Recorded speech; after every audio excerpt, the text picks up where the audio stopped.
গ্রামে আমাদের ক্রয় কমিটি ছিল, তারা ক্রয় কমিটির মাধ্যমে ল্যাপটপ কেনার কথা ছিল, অথচ এমডি মজিদ ক্রয় কমিটি সেজে এআরকে ইন্ডাস্ট্রিয়াল নামে একটা প্রতিষ্ঠান থেকে ক্রয় করেছে, অথচ এআরকে ইন্ডাস্ট্রিয়াল কোনো এখানে নেই। তারা এখান থেকে 30 থেকে 35,000 টাকা সেকেন্ড হ্যান্ড ল্যাপটপ, যেটা 8GB 4GB র্যাম বাড়িয়ে মডিফাই করে আমাদেরকে হাতে তুলে দিয়েছে, যার কোনো ভিত্তিহীন। ল্যাপটপ ওপেন করলে এটা বন্ধ হয় না, বন্ধ করলে ওপেন হয় না। এমনকি তারা পুষ্টি কমিটিতে প্রেসারের সিস্টেম দিয়েছে, ওষুধ দিয়েছে, যেখানে ওষুধ নাই, বীজ দিয়েছে, বীজ নাই। আমরা সদস্যদের কাছে সব সময় অসম্মানী হচ্ছি এসবের কারণে।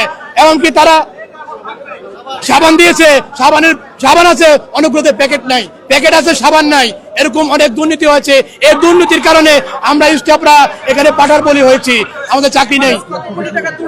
এভারেজে প্রায় 20 কোটি টাকা দুর্নীতি তারা করেছে। 16 থেকে তারা 20 কোটি টাকা বাণিজ্য করেছে এই কেনাকাটার মধ্যে। কারণ এখানে ডাক্তারের অনেক ইকুইপমেন্ট আছে, যে ইকুইপমেন্ট প্রেসারে লাগালে এখানে লাগিয়ে নিলে মেশিন এলে নাটবল্টু খুলে যাচ্ছে। এগুলা দুর্নীতি। এবং কি ওজন মাপার মেশিন একজন লোক দাঁড়ালে ব্যাংকে বলে যাচ্ছে, যার কোনো ভিত্তি নাই। একা নয়, হেড অফিসের অনেক লোকে আমাদের সাথে আন্দোলনের সাথে জড়িত, তারাও বলেছে। আমরা হিসাব করেছি, একটা ল্যাপটপ যদি 50,000 টাকা করে তারা বিল করে, হিসাব করেন 32 ল্যাপটপ টাকা আসতেছে।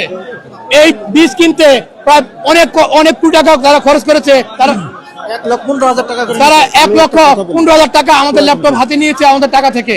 এবং কি যারা বীজ কিনেছে, বীজ থেকে আমাদের টাকা হাত করে নিয়েছে, এবং সাবান কিনেছে, সাবান থেকে হাত করে তারা টাকা নিয়েছে। দাবি হচ্ছে আমাদের এখানে যারা আছি, আমাদের এই প্রকল্পকে আরো মেয়াদ করতে হবে, এবং আমাদের বেতন কাঠামো ঠিক করতে হবে। ভবিষ্যতে আমাদের প্রকল্প না পাওয়া পর্যন্ত সবাই আমাদেরকে এখানে থাকতে হবে, এবং আমাদেরকে বোনাস দিতে হবে। আমাদের কোনো বোনাস নাই, কোনো ইনক্রিমেন্ট নাই, আমাদের কোনো পদোন্নয়ন নাই, শুধু আমাদের একটা থুক বরাবর বেতন দিচ্ছে, অথচ তারা লক্ষ লক্ষ টাকা বেতন দিচ্ছে এখান থেকে। এখন আমাদের দাবি একটাই, আমাদেরকে এখান থেকে সবাইকে পদোন্নয়ন করতে হবে, এবং নতুন প্রজেক্ট না পাওয়া পর্যন্ত আমাদেরকে সকলকে এখানে এই প্রজেক্টে রাখতে হবে। এবং সাথে সাথে এই এমডি চেয়ারম্যানের আমরা